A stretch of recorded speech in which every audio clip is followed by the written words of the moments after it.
Hey y'all, welcome back to the channel. If you're new here, my name is Ashley and this is my sweet perspective where I give my take on all things TV and movie related. And y'all know I'm here to put you on. So over the weekend, you guys, if you're already subscribed, then you probably already saw my short where we talk about the Supremes at Earl's All You Can Eat. Now, this movie released on Hulu last week, and we have to talk about it because I will be back along with some special guests to talk about this movie in greater detail. But I wanted to come back, give my recap review, and let you guys know if it's worth your watch. You know what I'm saying? Because I feel like it was.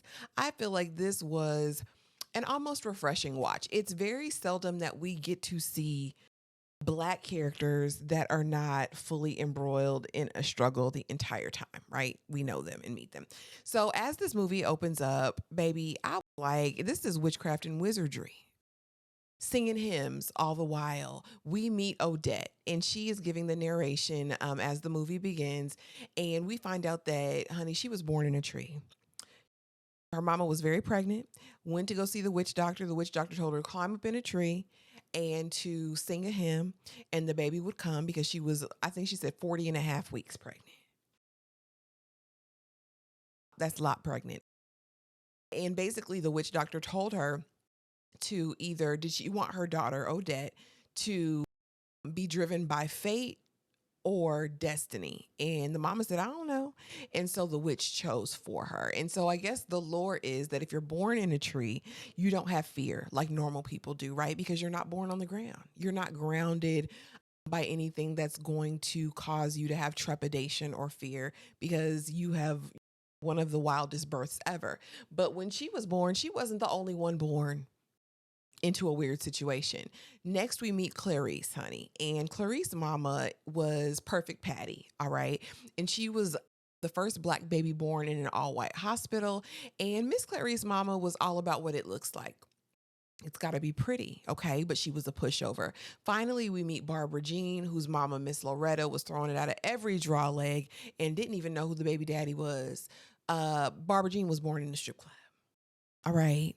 Water broke in the middle of the floor, and the four possible daddies, honey, didn't want to be a daddy. They loved that Loretta, honey, but they didn't want no parts of it. Fast forward, we are now in the teen years, and Clarice and Odette are besties already.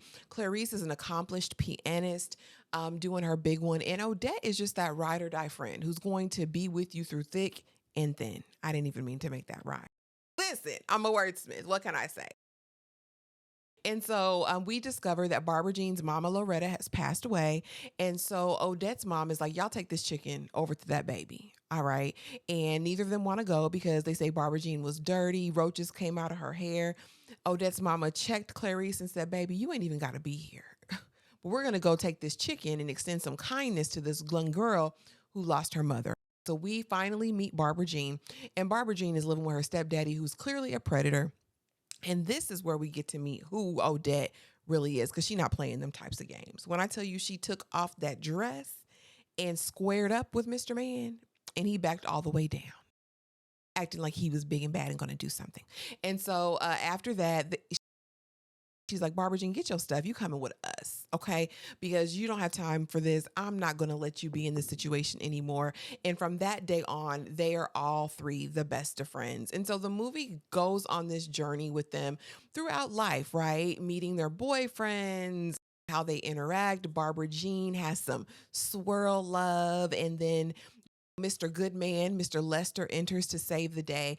I really enjoyed the storytelling in this, you guys. I'm a sucker for a good story. And while it was not perfect, I will say I loved to see the portrayals. I loved that we are meeting fresh Black faces that are acting. I love that.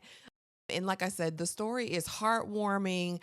It'll make you cry. It's going to make you laugh. Not everybody cried. I guess I'm a big baby, but I cried. I definitely laughed. I definitely found joy.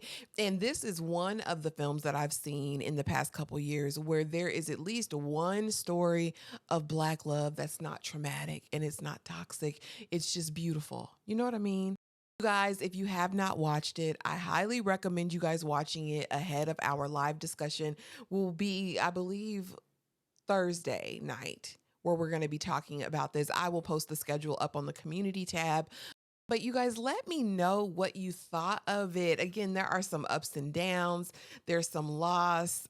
There are a ton of things that we talk about in this movie, and I don't want to spoil it for you, so I'm not going to give you everything right now. But in the live, we will be spoiling everything.